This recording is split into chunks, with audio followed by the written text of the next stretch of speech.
Hello, my name is John Hayes, and I'm going to offer you a few short videos on how to conduct a satisfying satisfaction survey.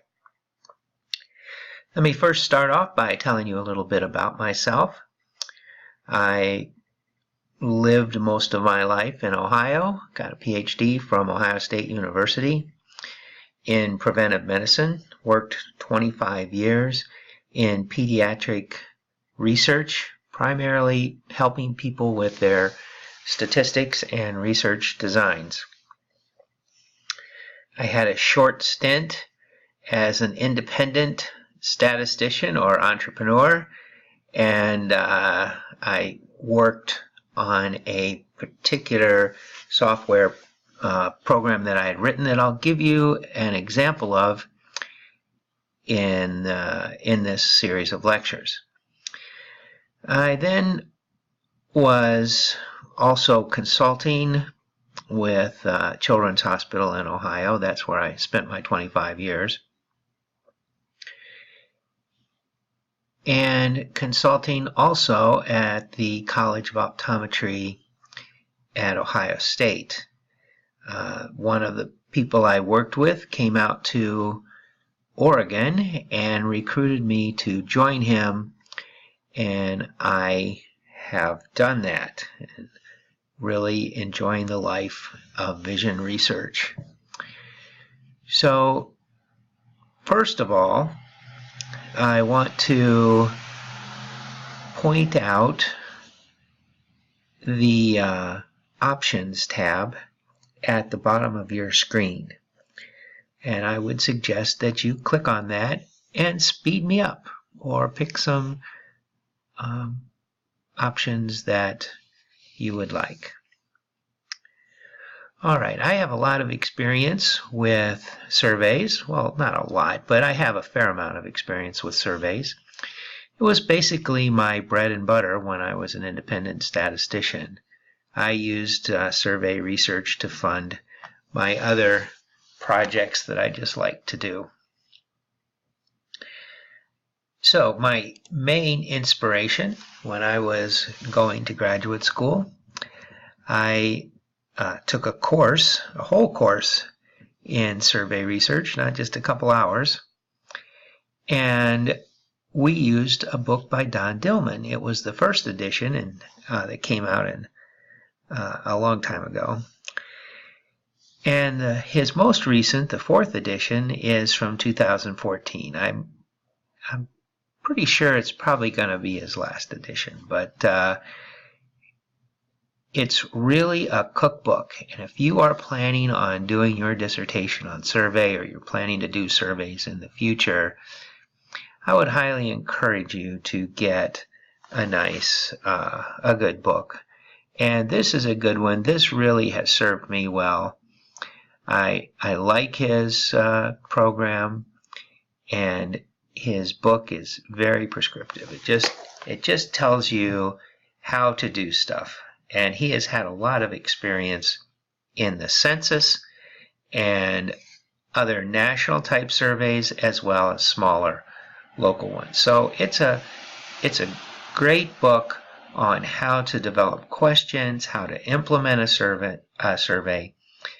And if you follow this plan that he proposes, and that I'm going to share a little bit with you today, you can expect a 50 to 75% response rate. So that may seem a little high to you, but when I was offering survey research in a wide variety of areas, I guaranteed a 50% response rate, or the survey was free. And I never had to give money back or not take it in the first place. So it is a very effective method, and I encourage you to follow it closely. Now, when I was doing surveys, they were mail-out surveys. They were paper. So the things have changed now. Survey research is basically pretty complicated. I hope to inspire you on the possibilities of things to do. We're going to cover research design, and it's important that you're not just kind of writing down a series of questions and putting them into SurveyMonkey or something and sending them out and hoping for the best. There are design issues related to survey development, and the main purpose is to reduce bias. So we're going to introduce a number of concepts. We'll be talking about types of error. One of the things that's important is to identify the purpose of your survey and how the information will be used. You not only need that for you, but you need to communicate to your audience, your responders, that why you're doing your survey. We'll talk about writing questions and some format. We'll talk a little bit about implementation. But mostly we're going to just give you an introduction, a taste. If you really want to do a survey, I don't believe this 2 hours is going to totally answer all your questions or be able to make you survey experts. Even reading Don Dillman's book the first time isn't going to make you an expert, but it will give you a much better chance at having a successful survey. So,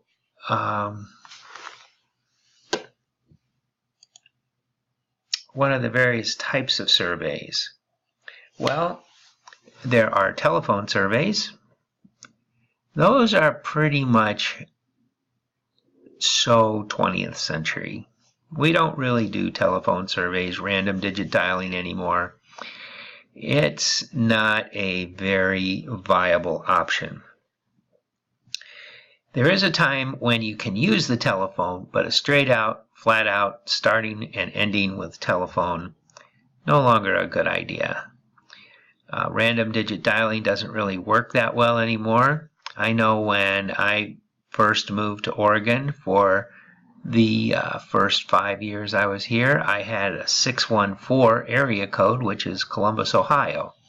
So if a person was doing a survey with random digit dialing and they wanted to sample the people in Columbus, they would call me in Oregon. So not really a good method of surveying anymore.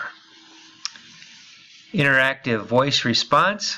I wrote one of the original programs. I call it Dr. Goop. You'll see an example of it later on.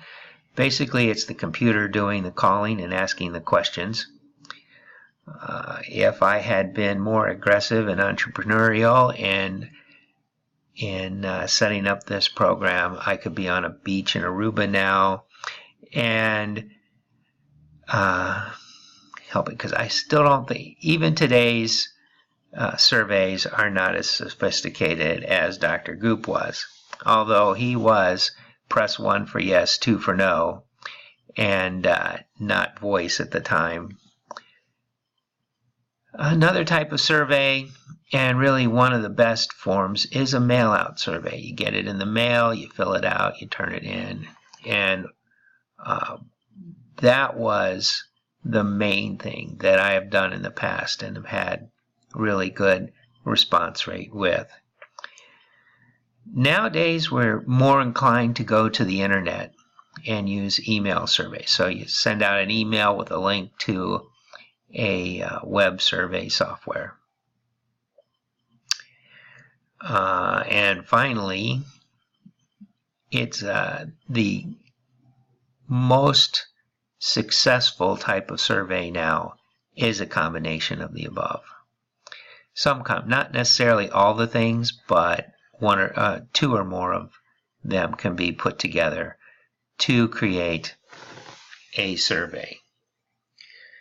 So our approach for this class. We're going to listen to a series of YouTube lectures. That's by me. And they're short little things. This one you'll see is pretty short. I have a collection of handouts and readings that have looked interesting to me in the past. I'm going to, you have those available to you, I think probably through Moodle. And these are examples of various parts of the surveys that I have done over the past, as well as some readings of research. When we come to our class and have our class, we're going to develop a job satisfaction survey. We're actually not going to develop the whole thing, but we're going to use that as our mission. And we're going to cover what do you want to learn from your employees, writing questions, constructing the survey, pre-testing the questions, and writing the cover letter that goes with it. At that time, I'll also answer any questions you might have. So bring along to the class some questions that have popped up as a result of listening to this lectures. So that's it for this little thing. You can go on, and we're going to first talk about controlling bias through what are the types of bias, the types of error that will create it.